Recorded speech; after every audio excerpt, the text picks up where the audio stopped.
demorado, não. É bem tranquilo. Ok. Bom dia, pode tocar a ficha aí.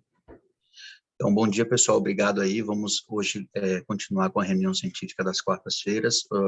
O tema a gente vai falar sobre a questão de FA, ablação de catéter e relação tanto com AVC quanto demência, que é um tema que está vindo muito em voga agora, principalmente na cardiogeriatria, relacionado pela inter-relação muito estreita entre FA e demência, né?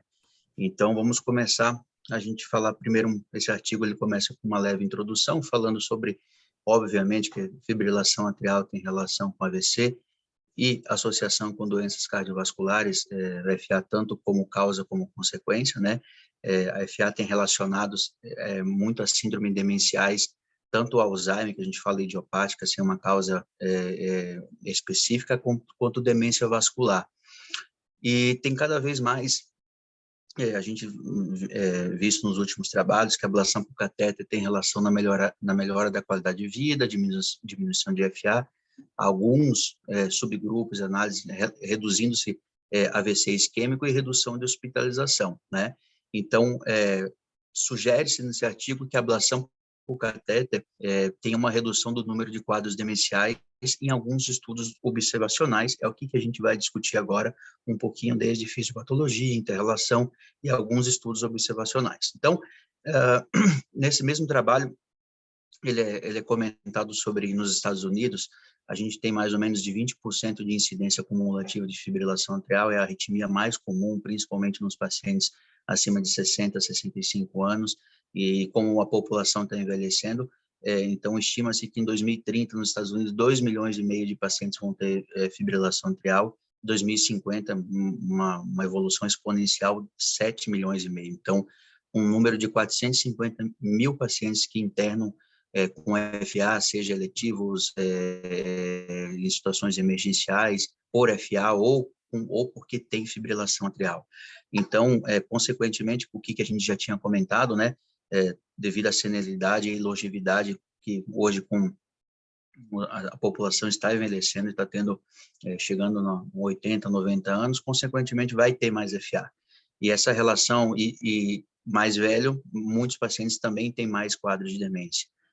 E a associação entre fibrilação atrial e demência vai estar cada vez mais interrelacionada. E o que pode ser, vamos assim dizer, o quanto que a fibrilação atrial pode estar contribuindo para piora ou desenvolvimento de demência, é isso que a gente vai tentar discutir um pouquinho nesse artigo sobre a fibrilação atrial e essa relação, né?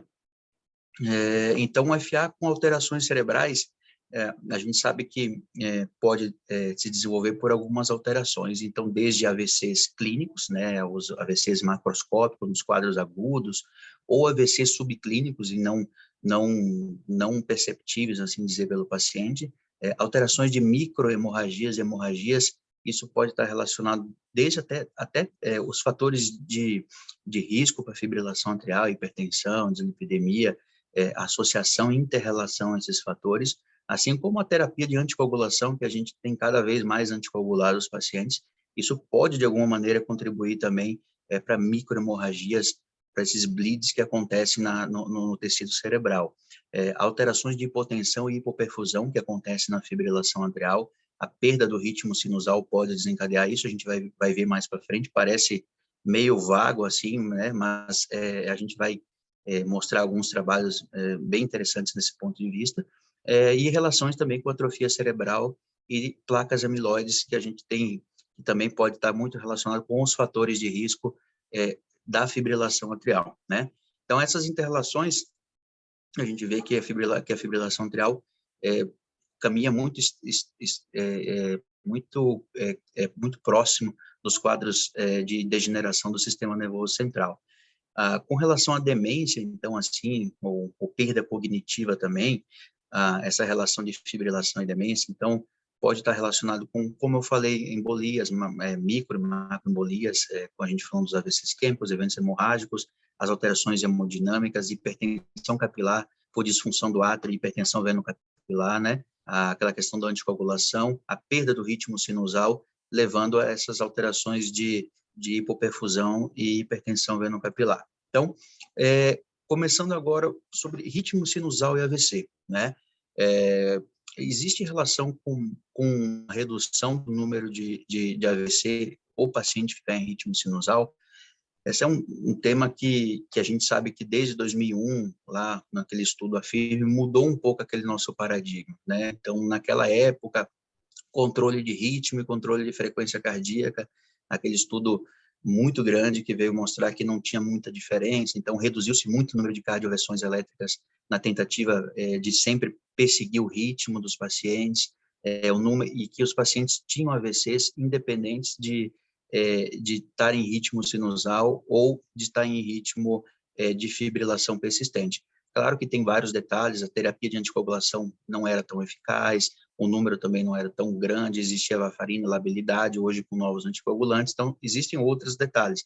Na subanálise do grupo AFIRME, tem uma tendência, é um gerador de hipótese, que o ritmo sinusal realmente parece reduzir o número de AVC, tá? Então, recentemente, nos estudos mais recentes, assim, o ISHFNet 4, que teve quase 2.800 pacientes, pegaram pacientes com fibrilação precoce, ou seja, numa fase bem inicial, menos que 1 ano, e tentaram fazer controle de ritmo precoce, a maioria por catéter de ablação, né, por ablação por catéter, com tratamento com controle de frequência, né? E comparando esses grupos, você vê que o pacientes que foram submetidos a controle de ritmo por ablação, houve menor número de AVC no grupo controle, né? Então, levando essa perspectiva de que manter o paciente em ritmo sinusal, apesar de que ainda existem controvérsias, mas sugere que você tenha menor quantidade de AVCs, né? Esse é um outro grupo Athena, que foi quase 4.700 pacientes, com FA recente, Chad-Vasque mais assim, menos grave, foi comparado com antiarrítmico, né, com placebo, e também o controle de ritmo, mesmo com medicação, houve uma leve redução na quantidade de AVC. Então, tendendo a manter-se que pacientes que mantêm-se em controle de ritmo tende a ter menor número de AVC. Então, baseado nisso, esse aqui saiu errado, peço desculpa. A gente sabe que, comparando, esse é um registro muito grande nos Estados Unidos, de um grupo de Utah, que comparou esses 4.200 pacientes que foram submetidos a uma primeira ablação, né, e comparou com mais de 16 mil pacientes sem ablação. E aí, a taxa de AVC com 1 ano e com 3 anos, no grupo que foi submetido à ablação, houve uma redução, esses gráficos verdes que a gente está vendo aqui, mostrando uma redução significativa em relação ao número de AVC, ou seja, o controle de ritmo com catéter também, porque você fazer ablação por catéter, consequentemente, é melhor que medicação, a gente sabe disso, e você diminui a carga de FA e, consequentemente, a ideia é que você reduza o número de AVC. Quando você compara os pacientes que foram submetidos à ablação com os pacientes, vamos dizer assim, grupo placebo, grupo normal, que nunca tiveram FA documentados, você vê que os pacientes que tiveram ablação, eles ficaram com o mesmo, vamos dizer assim, desfecho clínico, número de AVCs em 1 ano e 3 anos, voltando praticamente, vamos assim dizer, de uma maneira leiga, à normalidade, ou seja, a redução de risco cardiovascular de AVC ficou basicamente igual à população normal. A maioria dessas populações, claro, que foram estudos mais populacionais, observacionais, eles tentaram sempre colocar os grupos de fatores de risco, idade, muito parecido para diminuir essas interferências na análise, né? Claro que não é um estudo randomizado, mas é uma tendência a mostrar isso ali, mostrar uma tendência de redução de AVC. Desse mesmo grupo, e aí eles pegaram essa análise de pacientes que já tiveram AVC, ou seja, um grupo mais grave, assim, vamos dizer. Qual que é o impacto de você fazer ablação por catéter nesses pacientes com fibrilação atrial com AVC prévio? Então, quando você compara essa mesma ablação de FA nos pacientes que ficaram com FA persistente e tiveram AVC, você vê que a redução de AVC no grupo que foi submetido a controle de ritmo foi muito grande. Então, reduziu muito. Aqui também colocou morte, que é uma situação que a gente precisa considerar isso como uma situação com cuidado, né? Porque a maior parte das ablações de FA dificilmente conseguiram reduzir mortalidade de maneira geral, mas é uma hipótese que vem gerando, que, ou seja, pacientes que já tiveram AVCs, pacientes mais graves e que foram submetidos à ablação de catéter contra frequência, contra grupo controle de frequência, tiveram redução de AVC. E aí, quando você compara pacientes que não tinham FA, mas tiveram AVCs por outros motivos, né, e que foram submetidos à ablação de FA, e que tiveram AVC, você vê que os pacientes ficaram praticamente com o mesmo risco residual nesses dois grupos, mostrando que nesses subgrupos mais graves também, o controle de ritmo ele é interessante também.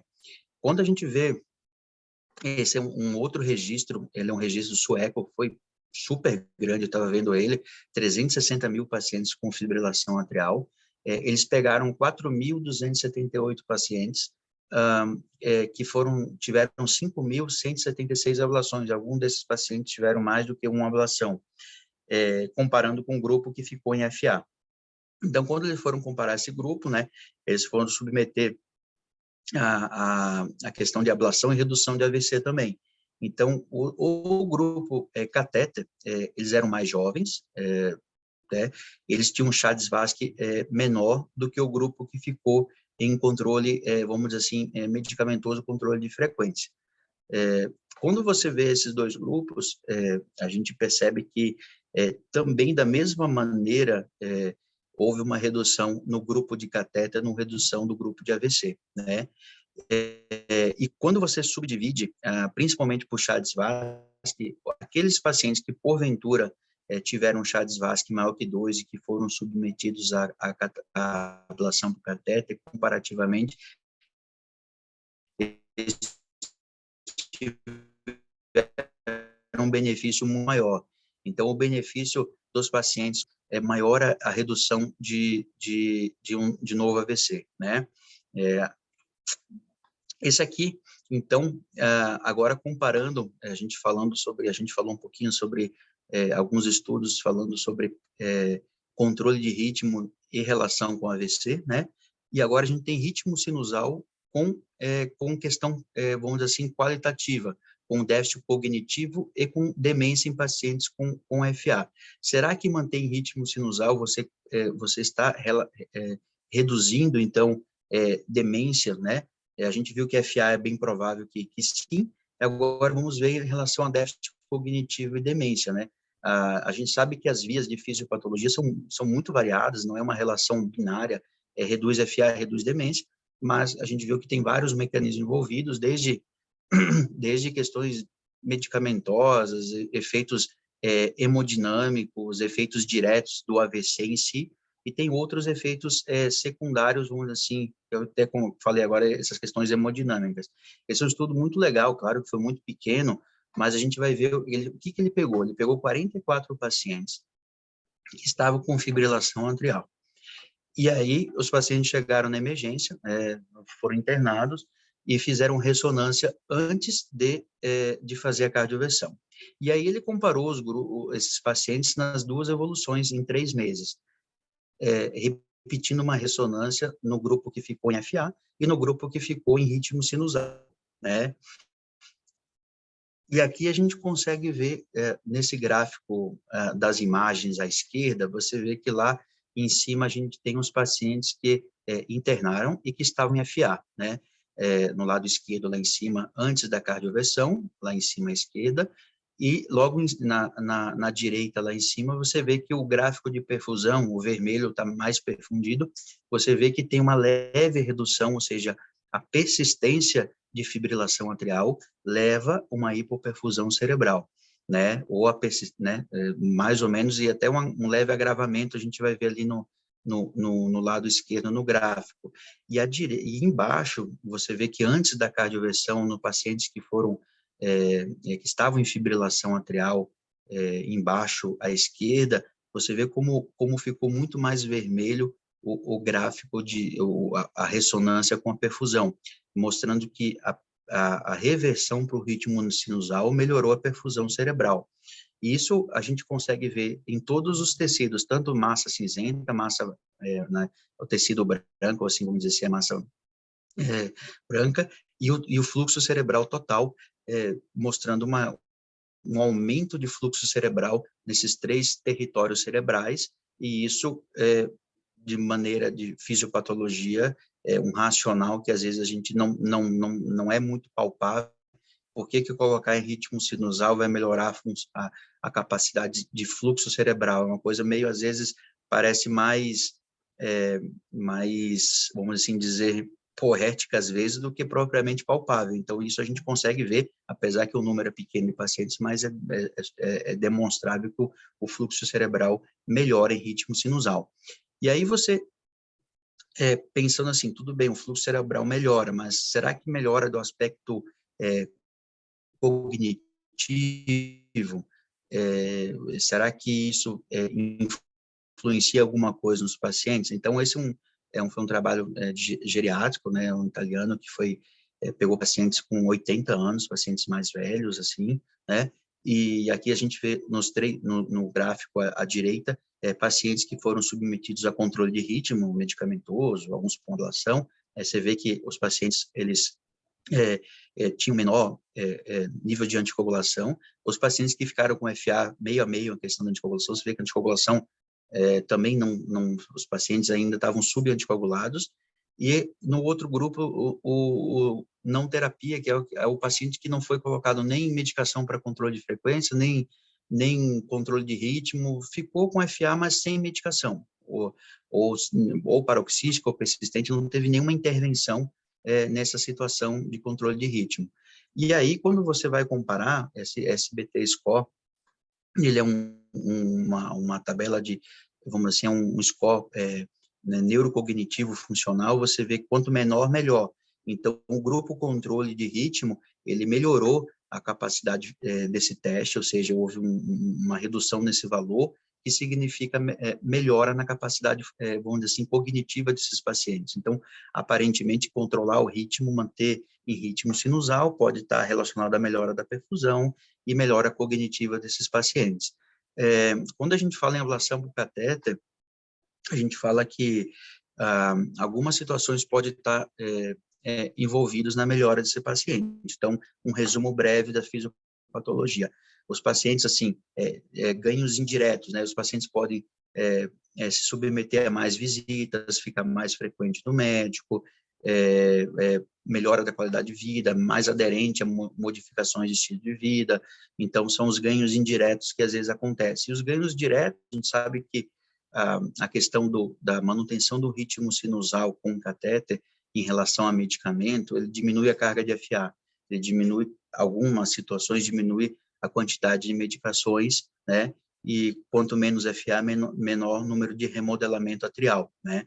Quando a gente vê nos estudos observacionais, que a gente comentou atrás alguns, a gente viu que, aparentemente, ablação por FA, o risco, depois de ablação, o risco de AVC é similar daqueles pacientes que ficam do grupo placebo, do grupo que não tinha FA, tornando-se muito o risco residual diminuído, e, consequentemente, você tem menor risco de AVC, de injúria isquêmica.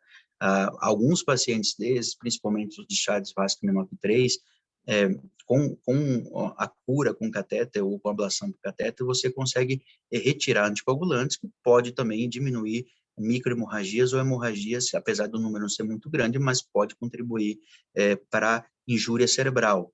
E as questões hemodinâmicas que a gente viu sobre hipotensão, sobre questões de variabilidade de RR, e que podem acontecer alterações micro e vasculares cerebrais interferindo no processo de evolução, tanto para a perda cognitiva quanto para a demência.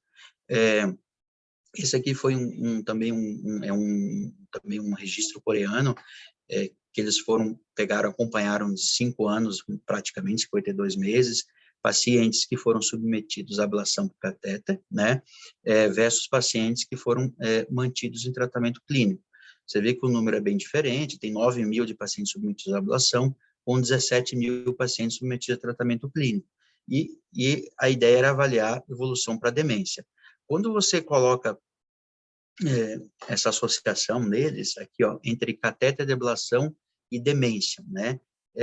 A gente vê aí embaixo aqui na análise que os pacientes que foram submetidos à ablação, nesse segmento de anos, houve uma taxa de evolução para demência de 5,6%, com o tratamento medicamentoso de 8,1%, com um P bem significativo, ou seja, manter o paciente em ritmo sinusal, submeter-se à ablação de FA, ou, né, por vários motivos interferidos aqui, diminui o número de evolução para demência. E isso pode acontecer tanto nos pacientes que já tiveram AVC, né, aí você vê o tratamento médico, aqui é um ajuste por relação de Hartz ratio, né, aqui 1, e aqui quando você compara Alzheimer e demência vascular, você vê que nos pacientes que já tiveram AVC e foram submetidos a catéter por ablação, houve uma redução dos quadros demenciais, tanto de Alzheimer quanto de demência vascular. Já nos pacientes que não tinham AVC prévio, o quadro de Alzheimer, ele não teve uma redução expressiva, mas os de demências de maneira geral, principalmente vascular, também houve uma redução em comparação ao tratamento médico, né?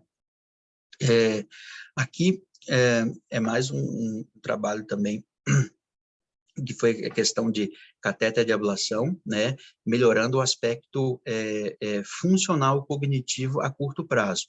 Esse foi um trabalho com 308 pacientes submetidos à ablação contra 50 pacientes que tiveram FA com tratamento clínico, né, e foi o quê? Avaliar em um ano a melhora cognitiva através de um instrumento que eles falam que é muito mais específico, muito mais vamos dizer assim, detalhado, que é esse MoCA que a gente vai dar uma leve comentada agora.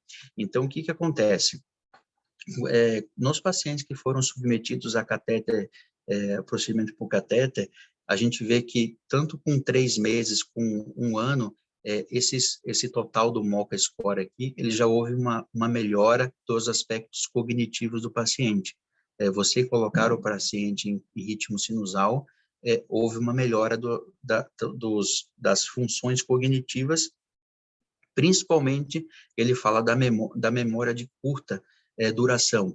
Então, outros aspectos visoexecutivos, linguagem, abstração também, tiveram também benefícios. De maneira geral, o score melhorou, mas principalmente devido à memória de curta duração. Já no grupo controle que ficou FA, esse score ficou mais ou menos mantido durante 3 meses e um ano, ou seja, os pacientes melhoraram a questão cognitiva também com a manutenção em ritmo sinusal através de catéter. O artigo também traz, mas aqui não é um trabalho, ele traz algumas considerações, vamos assim dizer, que é questão da ablação por catéter com risco de demência e perda cognitiva, né?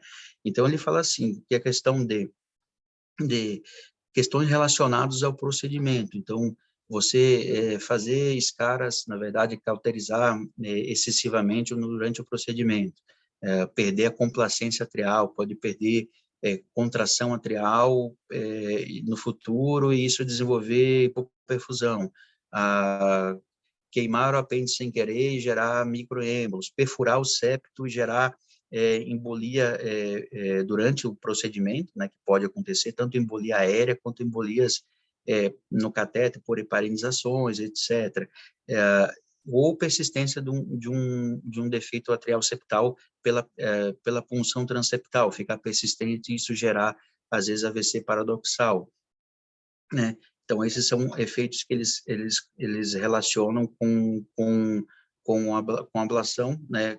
Questionando a possibilidade de aumentar, de ter um efeito complicador, né? Só que não tem nenhuma demonstração de estudo ou comparação de só alertou essa possibilidade.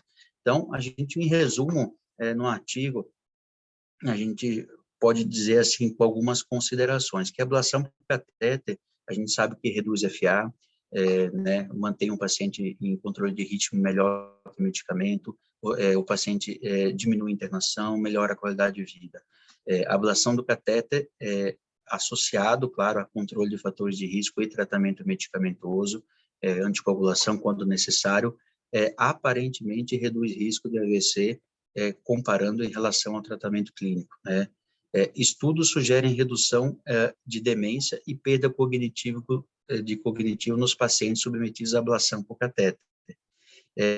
Que as explicações fisiopatológicas de todas as vias para a redução de AVC e redução de demência, no caso também, ainda não são totalmente compreendidas, né? E que, com certeza, estudos randomizados são necessários para a confirmação de dados, tá?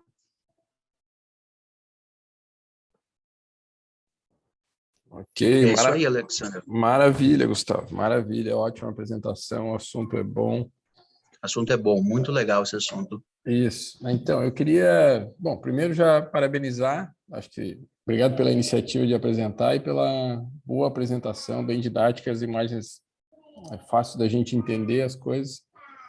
Eu queria deixar aberto para ver se alguém, estão com audiência alta hoje, 10 pessoas participando aí, se alguém tem um comentário, alguma pergunta sobre o assunto aí.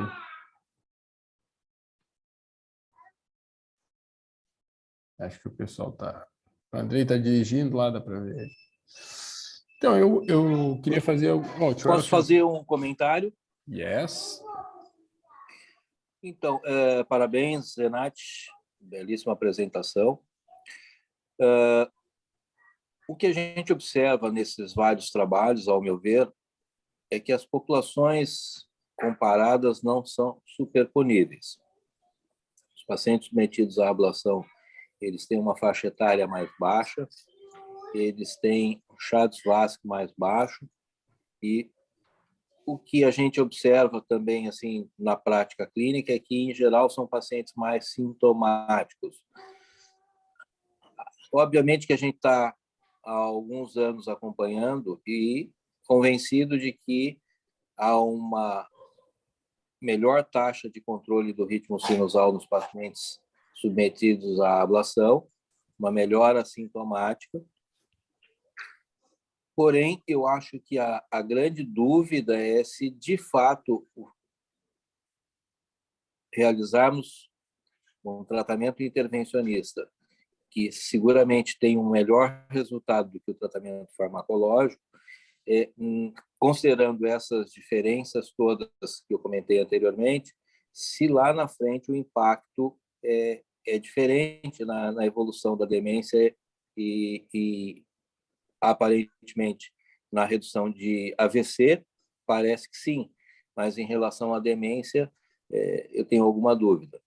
Porque se a gente partir do ponto de vista fisiopatológico, parece claro de que reduzindo FA, aparentemente você tem uma redução de uma série de impactos negativos, em especial ocorrência de AVC manifesto ou de microembolizações. Porém, não, na minha opinião, não é possível descartar que a FA talvez tenha um papel apenas de marcador de pior prognóstico por alguma doença, como infiltração amiloide em ambas as populações, doenças sistêmicas que talvez possam contribuir para uma maior incidência de demência em alguns pacientes.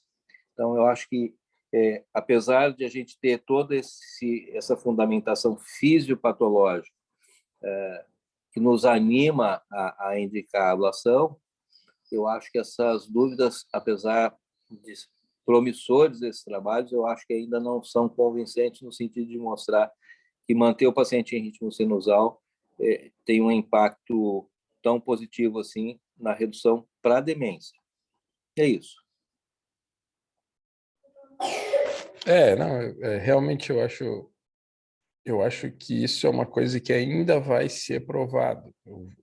que a gente tem que partir de estudos que geram hipóteses, né? Que são essas grandes massas de pacientes que são analisados, os que foram e os que não foram submetidos à ablação por catéter. Ali tem estudos com mais de 100 mil pacientes ali em acompanhamento, né?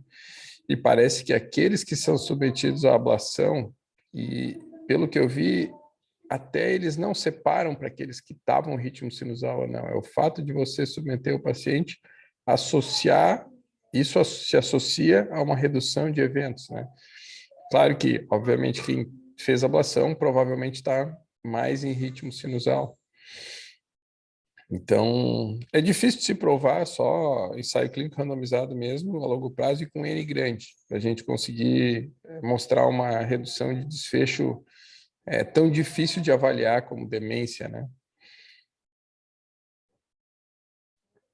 Mas eu acho que o mais interessante é que eles podiam mostrar que a associação é o contrário, né?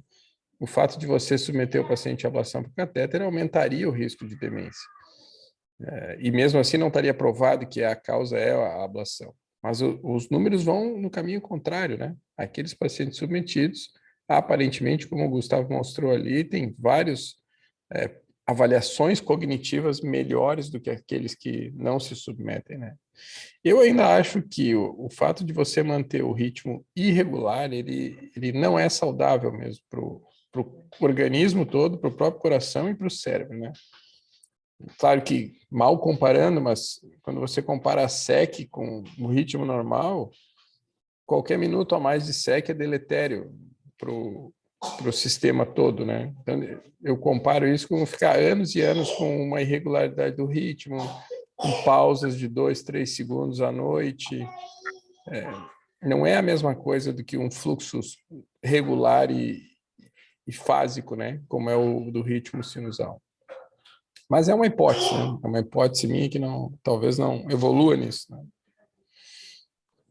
Pessoal, Tá por aí? posso falar? Claro. Peço desculpas que eu estou sem o fone aqui, por isso que eu não estou podendo falar direito. Mas, assim, eu queria, digamos, reforçar o que foi dito pelo Elcio, né? Que a gente deve lembrar que o paciente com fibrilação atrial, principalmente os pacientes mais idosos, né? A fibrilação atrial é um marcador de um processo de oxidação, estresse oxidativo, inflamatório, né? Uma série de situações e o principal fator de morbidade nesses pacientes é a hipertensão arterial, né? E isso a gente sabe que tem lesão endotelial, que tem AVC in situ, não necessariamente embólico, né? Por um fator relacionado a alterações na circulação, na microcirculação cerebral. Então, eu acho que a hipótese é interessante, mas eu acho que é muito complicado provar isso. Eu acho que os estudos têm que envolver uma quantidade enorme de pacientes. Eu acho que é muito prematuro a gente defender esse ponto de vista, especialmente com relação à demência. Talvez em relação ao AVC isso seja mais fácil. Mas, Andrei, ó, vamos pensar assim, eu acho que isso funciona, por isso que eu estou cobrando ali. Mas como tu falou, que talvez FA seja um marcador de um processo inflamatório, de deposição amiloide, de todos os outros envelhecimento atrial, ambos os grupos, os que são submetidos à ablação e os que não são, eles já têm FA. Então, eles já têm essa doença intrínseca, essa evolução. Por que os que são submetidos à ablação por catéter têm menos demência, será, né? Eu entendo essa hipótese de que a FA seja só um marcador, é mais um comemorativo de uma doença que a gente não sabe, pode ser só o envelhecimento mesmo. Mas os que são submetidos à ablação têm menos do que os que não são. Sim, mas o Elcio falou uma coisa importante, que pode haver um bias nisso, né? Que os pacientes que são submetidos à ablação, de maneira geral, são menos idosos, têm menos risco, né? Tem o Chad-Wasque menor. Então, isso é um bias, né, que a gente tem que levar em consideração. A minha observação que eu iria fazer é exatamente essa. Não é um estudo randomizado, é um estudo comparativo, mas ele envolve, na minha opinião, um grande limitador, porque você está comparando dois grupos muito distintos. por que você indicou a ablação nesse grupo e naquele outro grupo não? Ou seja, você está comparando grupos em que a conduta, o tratamento foi escolhido por motivos que não são iguais em ambos os grupos. Então, por isso que eu comentei lá atrás, os que foram deixados em tratamento clínico, eles são mais velhos, eles têm alguma limitação para a qual não foram selecionados para o tratamento ablativo. Então, isso me faz pensar que eles são pacientes, a priori, com um score, com uma classificação de gravidade e de uma evolução já pior na largada, né? Então, isso dificulta muito, porque nós não estamos comparando dois grupos iguais e que foram randomizados, sorteados. Esse vai para ablação, esse vai para tratamento clínico, né? É isso. Concordo contigo, acho que esse é o problema da série de casos e dos estudos observacionais, né? Apesar de o N ser grande e você poder corrigir, você pode comparar as mesmas faixas etárias, uns submetidos à ablação por catéter e outros não. Mas isso só o ensaio clínico randomizado mesmo é que vai zerar esses vieses aí, né? Que a gente vai poder saber isso. Mas que é intrigante, esses números são intrigantes, né? Gustavo, tem mais algum comentário aí? Tá com o microfone. Isso, amigo. Eu acho que eu concordo também com o Andrei, com o Elcio, sim.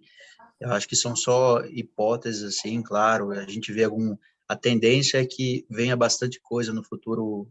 Que eu sei que você, Alexander, é bem empolgado com esse tema, e eu também tenho essa tendência de que eu acho que uma forma vai acabar se provando no futuro que tem alguma relação e uma redução de você manter o paciente em ritmo sinusal. Hoje a gente não pode, com certeza, extrapolar esses dados, as limitações, é isso que o Elcio falou também, nos estudos eu percebi algumas situações, mas que dá vamos dizer assim, um alento assim para a gente pensar, né? A gente não vai mudar nossa conduta hoje baseado nisso, obviamente que não, mas são temas interrelacionados que eu acho que no futuro a gente vai conseguir comprovar que vai ter menos evolução para pacientes com demência, com aspecto de qualidade de vida cognitiva, assim.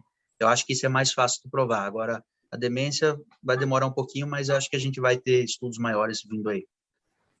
Eu gosto de comparar o RFA com um motor fora do ponto. O carro até anda, mas se tu força o motor, ele não tem o mesmo desempenho, né? A gente discute bastante isso, né? A questão do não pode ser bom. Fibrilação atrial não pode ser bom para o coração. Não pode ser bom, né? Não tem muito cabimento ser bom. Mas tá bom, acho que se ninguém mais tem, não sei se o Maurício Clóvis tem algum comentário aí, senão a gente pode encerrar até para ti, para a tua reunião lá, né, Gustavo? Eu já vou saindo, tá? Agradeço, obrigado. E nos vemos em breve. Obrigadão, tá? Ok, obrigado pela disponibilidade. Parabéns, Gustavo. Muito boa aula. Eu só queria parabenizar e acho que os comentários aí foram todos bem pertinentes, tanto os a favor aí da ablação quanto não tão a favor, mas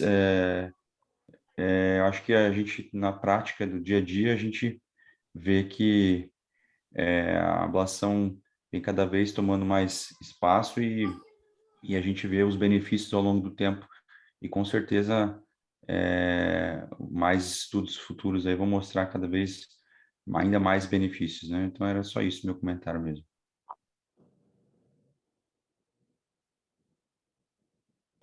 Ok, pessoal. Então, vou encerrar por aqui, vou terminar a gravação aqui e a gente se vê daqui a pouco aí na clínica.